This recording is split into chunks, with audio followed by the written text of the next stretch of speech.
everybody, I'm Laura Trump coming to you from my home in New York. In times of crisis, the American people turn to their faith and patriotism to stay hopeful.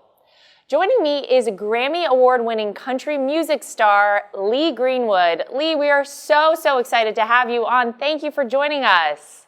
Thank you very much. Great to be talking to you, and thanks for including me as one of your guests. By the way, nice job on Eric's hair. Oh, thank you. We're all doing what we can in times of coronavirus, and sometimes you got to cut your spouse's hair, so I appreciate that. I will pass the message along to him. I want to talk about your song, God Bless the USA. It's probably considered to be the most patriotic song in history. We always hear it at the president's rallies. People across this country absolutely love it. Tell me what inspired you to write it. You know, just my love of the country. I'm a Californian born in Los Angeles, but raised on a simple farm in Sacramento. I left home at 16 years old, and I'd already been working for the USO for a couple of years. And I just had this desire to write something to make sure that the country, was united over anything. Because I had never traveled much, and I spent 20 years in Nevada before I moved to Tennessee and started my country music career. And then I got to travel and see the vastness and the beauty of the country. And I've seen it in pictures, but when you see it in person, it's just amazing. And it was 1983, after I toured for almost 3 years, that I finally, in the back of my bus one night between Texas and Arkansas, I wrote God Bless the USA, and it didn't take very long to get it to tape. And I say tape because it was a different kind of recording back in those days. Yeah. 2-inch reel first before we ever went to reel tape, and then it was CD discs, and we've recorded it twice since then. But God Bless the USA has really done an amazing thing for me because it has given me a different perspective on the American people because of the way they responded to it. Yeah, well, it's an amazing song, and I have to tell you, I remember, I think I was in 5th grade, and we learned your song, God Bless the USA, in my class. And I remember at that time, I was so young, but feeling the emotions that I think we all feel whenever we hear your song, even as like a 5th grader, even in elementary school. And I think it just goes to show how it resonates with every single person in this country, young and old, no matter, what your political views are, no matter where you live in this country. This is a song that I think we can all agree really speaks to all of us. So I just wanted to tell you that story because I remember very distinctly learning your song and the feelings that I had at the time about being a proud American and really just loving to sing it. So I want to say thank you for that. It was a really special song for me back then.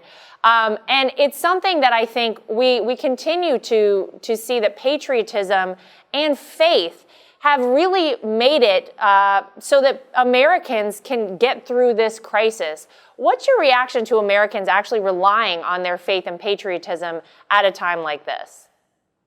Well, if you remember right after 2001 and the attack on America, God Bless the USA was, again, a song that people reached out to for unity and for strength. And of course, during that time, we could actually hug each other and touch, and of course, we shared our grief and we cried together about the 3,000 people who were killed in the terrorist attack, and then we went to war. And then the military had to sacrifice for us. So it was a different time. So this particular time now, I think faith is more important than anything because we can't hug each other and we can't share our grief.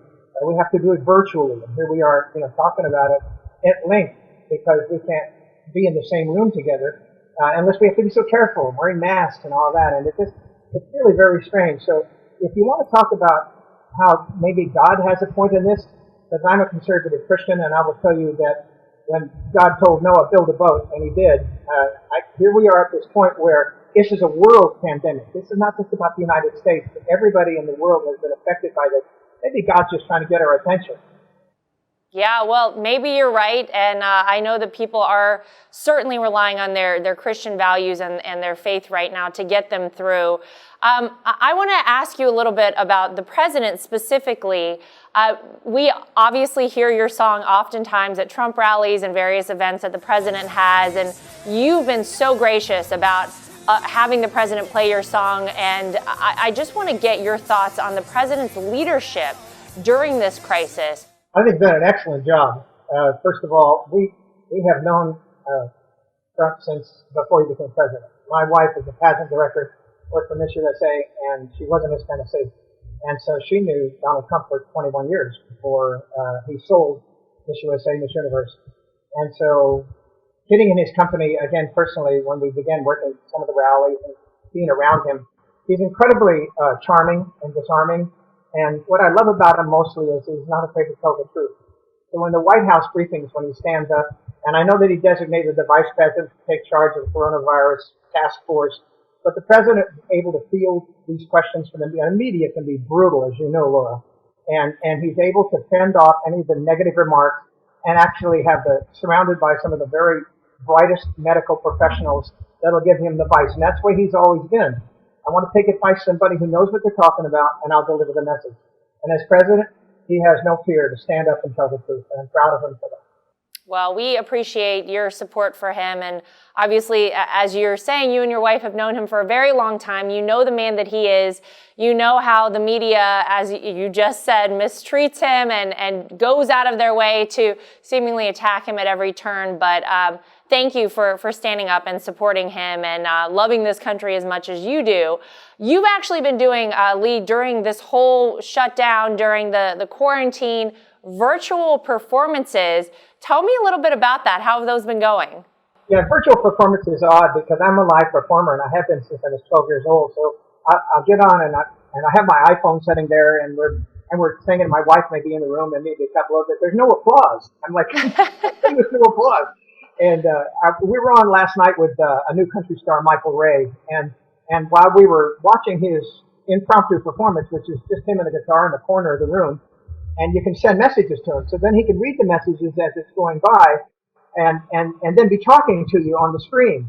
And it's like, that's a whole different dynamic because in my shows, in my audience, I rarely talk to somebody in the audience. So it's interesting. We've done a couple of virtual things. I actually sang the theme song from the motion picture And Affair to Remember to my wife the other day as just with an iPhone because it was our anniversary, our 28th anniversary. Oh. And so I said, I don't have my band here and I'm not in the studio, but please allow me to just sing this song and let me know I love you. And so you can do things like that I think when the public sees something like that, it does bare your soul. And there's no way to get away from the one-on-one with the people that you're singing for. So it does bring out a different dynamic, and I kind of like it. Yeah, well, listen, it's a way to stay connected. I think we're all trying to work through this as best we can, learn new ways to do things. So I'm sure your wife loved that. And I'm sure you had audience applause across the country while you were doing these performances virtually because everybody loves your music and you're so talented. I just want to get from you, maybe if you have anything that you would say to the people of this country as we are hopefully getting towards the end of our quarantine. We will come out on the other side of this coronavirus and be the strong country we've always been. Any message you want to say to the American people? Yeah, the pandemic was bad enough, but the sheltering and having to be quarantined is a double down on the crisis.